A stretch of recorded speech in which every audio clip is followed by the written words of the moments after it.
आप सभी का संस्कृत क्लासेस में एक बार पुनः स्वागत है। आज आप सभी के बीच व्यंजन संधि लेकर आए हैं। व्यंजन संधि की अगर सामान्य परिभाषा की बात की जाए तो व्यंजनों का व्यंजनों के साथ या स्वर के साथ मेल होने पर जो परिवर्तन होता है उसे व्यंजन संधि कहते हैं। व्यंजन संधि की जो पहली संधि है वो सचुत्व संधि है। सचुत्व संधि प्रारंभ करें उससे पहले जितने भी नए साथी हैं जो इस चैनल से जुड़ रहे हैं वो कृपया चैनल को सब्सक्राइब कर ले ताकि अगला वीडियो उन तक पहुंच सके। और सभी दोस्त लाइक व शेयर ज़रूर करें। तो आइए शुरू करते हैं व्यंजन संधि। व्यंजन संधि के अंतर्गत सचुत्व संधि।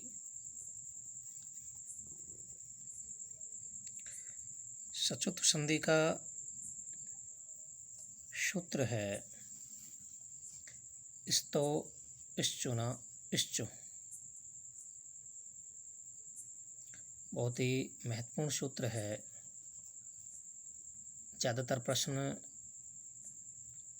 यहाँ से आते भी हैं इस सूत्र से, तो सभी ध्यान से समझेंगे। स्तो इश्चुना इश्चु सैकार अथवा तय वर्ग का यदि सैकार अथवा चय वर्ग से योग हो तो सैकार को सैकार एवं तय वर्ग को क्रमशः चय वर्ग हो जाता है। अच्छी तरह एक बार पुनः देखें कि सैकार अथवा तय वर्ग, आप सभी को पता है तय वर्ग में तय, थ, ध, ध, न ये वर्ण होते हैं। तो इन वर्णों के बाद यदि सैकार अथवा चय वर्ग आए तो सैकार को सैकार अर्थात जो स है सकार है उसका सकार हो जाएगा एवं तय वर्ग को क्रमशः चय वर्ग हो जाता है। इसी को और सरल भाषा में अगर हम समझें तो स, तय, थ, ध, ध, न के बाद स या च, छ, झ, झ, ये आए तो सै का स, तय का च, थ का छ, द का ज, ध का झ और न का य आदेश क्रमशः होता है। अच्छी तरह ध्यान दें यहाँ कि अगर सैकार या तय वर्ग तय, थ, ध, ध, न के बाद सैकार या चय वर्ग च, छ, झ, झ, य में से किसी भी वर्ण का किसी भी वर्ण से अगर योग होता है तो सै का स, तय का च, थ का छ, द का ज, ध का झ और न का य आदेश क्रमशः होंगे। ध्यान रखना स का स ही आदेश होगा, चाहे सैकार पीछे हो या आगे हो। ये ज़रूरी नहीं है, यहाँ एक चीज़ और अच्छी तरह समझ लो, ये ज़रूरी नहीं है कि ये सकार या तय वर्ग ही पहले आए, ये सकार या च वर्ग भी पहले आ सकता है। स्थिति कैसे भी हो, परिवर्तन सकार व त वर्ग के स्थान पर ही होगा। आइए उदाहरणों के माध्यम से और क्लियर करते हैं। जैसे रामस धन सेते, रामस सेते, से का स्तो इश्चुना इश्चु सूत्र से से, रामस धन चिनौती, रामस चिनौती, विपद धन जालम, विपद जालम, याच धन ना, याच्या। ध्यान दो, यहाँ च पहले आया है, बाद में तय वर्ग का अंतिम वर्ण है, तो परिवर्तन जो होगा वह सकार व तय वर्ग के स्थान पर ही होगा, न का य, याच्या। इसी प्रकार शत धन चित सच्चित है, तत् धन छवि तत्छवि, कस धन चित कश्चित, और शत धन चरित्रम सच्चरित्रम।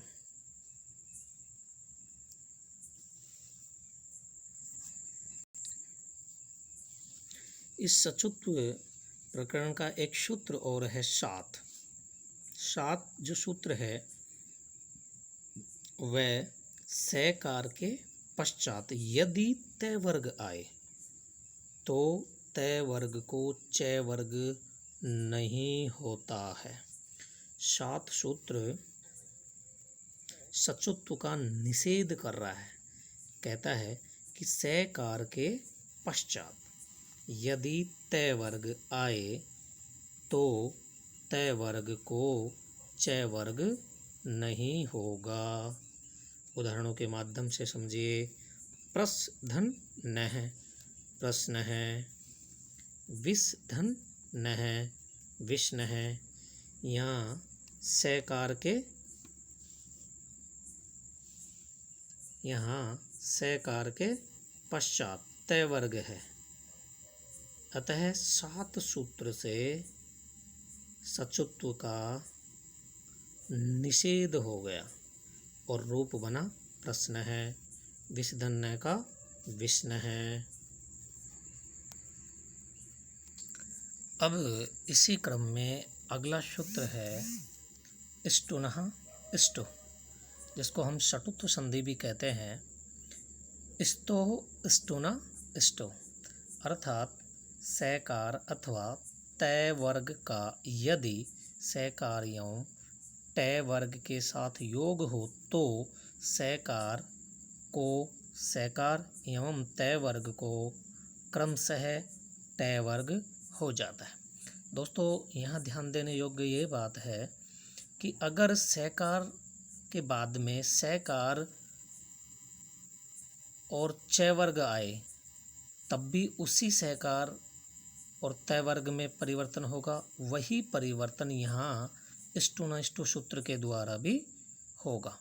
यहाँ देखते हैं इसको और अच्छी तरह कि से अथवा तय थे ध ध न के बाद से अथवा तय ठ ढ ढ ण में से किसी भी वर्ण का किसी भी वर्ण के साथ अगर योग होता है तो से का से, तय का ट, थे का ठ, द का ड, ध का ढ और न का अण क्रमशः आदेश होता है। क्रम वही रहेगा, से का से होगा, तय का ट होगा, थे का ठ होगा, द का ड होगा, ध का ढ होगा और न का न होगा। ये क्रम यही रहेगा। ये क्रम परिवर्तित हो सकता है। सकार व तय वर्ग पहले भी आ सकता है, वह बाद में भी आ सकता है, परंतु जो आदेश होगा वो क्रम से होगा। आइए उदाहरणों के द्वारा और अच्छी तरीके से समझने का प्रयत्न करते हैं। जैसे तत् धन टीका तट्टिका। रामस धन षष्ठ है, राम षष्ठ। पेश धन ता, पेष्टा। देखिए यहाँ सैकार पहले आया है और बाद में तय वर्ग आया है, तो जो परिवर्तन होगा वो तय वर्ग के स्थान पे होगा, तय का तय, पेष्टा। चक्रिन धन ढोक से, चक्रिन, चक्रिन ढोक से। चक्रिन धन ढोक से, चक्रिन ढोक से। उद धन डीन है, उड्डीन है। रामस धन टीकते, रामस टीकते। विस धन नो, विष्णु हो। अदिश धन थाता, अधिष्ठाता। बहुत इंपॉर्टेंट उदाहरण है, अदिश धन थाता, अधिष्ठाता। यहाँ भी देखिए तय वर्ग बाद में आया है, तो जो परिवर्तन होगा वो तय वर्ग के साथ सैकार या तय वर्ग का ही परिवर्तन होगा। अधिष्ठन थाता, अधिष्ठाता।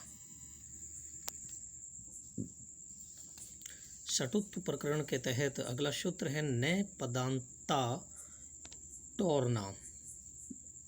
सूत्र कहता है कि पदांत तय वर्ग से परे सैकार या तय वर्ग आने पर सैकार और तय वर्ग नहीं होता है नाम को छोड़कर।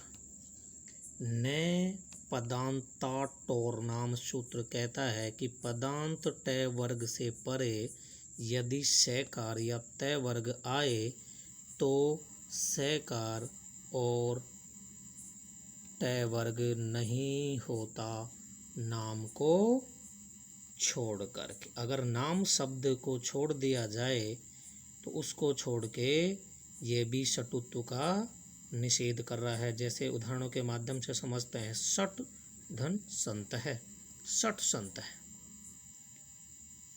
षट धन ते, षटते। जी हाँ, नए पदांता टोर नाम सूत्र कहता है कि नाम को छोड़ के अगर तय वर्ग से परे सैकार या तय वर्ग आए तो सैकार और तय वर्ग नहीं होता है, जैसा कि इन दोनों उदाहरणों में नहीं हो रहा। षट धन सत है, षट संत है, और षट धन ते, षटते। अगला सूत्र है षटुत प्रकरण के तहत ही एनाम नवति नगरीणामिति वाच्यम। एनाम नवति नगरीणामिति वाच्यम। पदांत पदांत तय वर्ग से परे नाम नवति और नगरी शब्द आने पर तय वर्ग को तय वर्ग हो जाता है। अच्छी तरह देखिए, पदांत तय वर्ग से परे अर्थात पदांत तय वर्ग के बाद अगर नाम नवति और नगरी शब्द आए तो तय वर्ग को तय वर्ग हो जाता है तथा न व ढह का ण भी हो जाता है। कब? जब नाम नवति और नगरी शब्द बाद में हो तो न का भी ण होगा और सड का जो ड है उसका भी ण हो जाता है। देखते हैं उदाहरण। जैसे षट धन नवति षणवति। षड धन नाम षण्णाम। षट धन नगरी षणगरी और षड धन नगरीय षणगरीय है। जी हाँ दोस्तों, नाम नवति और नगरी शब्द अगर आए पदांत तय वर्ग के बाद तो तय वर्ग का तय वर्ग होता है तथा न व ड का भी ण हो जाता है। जैसा सट धन्वती, सणवती, सड़धन्नाम, सन्नाम, सट धनगरी, सणगरी और सड़ धनगरीय, सणगरीय रूप बन रहा है। षटुत प्रकरण का एक और सूत्र है तो सी, ये भी निषेध कर रहा है षटुत्व का। देखिए, यदि तय वर्ग के पश्चात, यदि तय वर्ग के पश्चात सकार आए, तय वर्ग के बाद क्या हो, सकार आए यानी स आए, तो तय वर्ग को टय वर्ग नहीं होता है। तो तय वर्ग को टय वर्ग नहीं होता है। जैसे सन धन षष्ठ है, संषष्ठ है, तो उसे भी षटुत्व का निषेध कर रहा है कि यदि तय वर्ग के पश्चात सकार आए, तय के बाद, तय वर्ग के बाद में क्या आए, सकार यानी स आए, तो तय वर्ग को टय वर्ग नहीं होता है। जैसा इस उदाहरण में नहीं हो रहा। सन धन षष्ठ है, संषष्ठ है,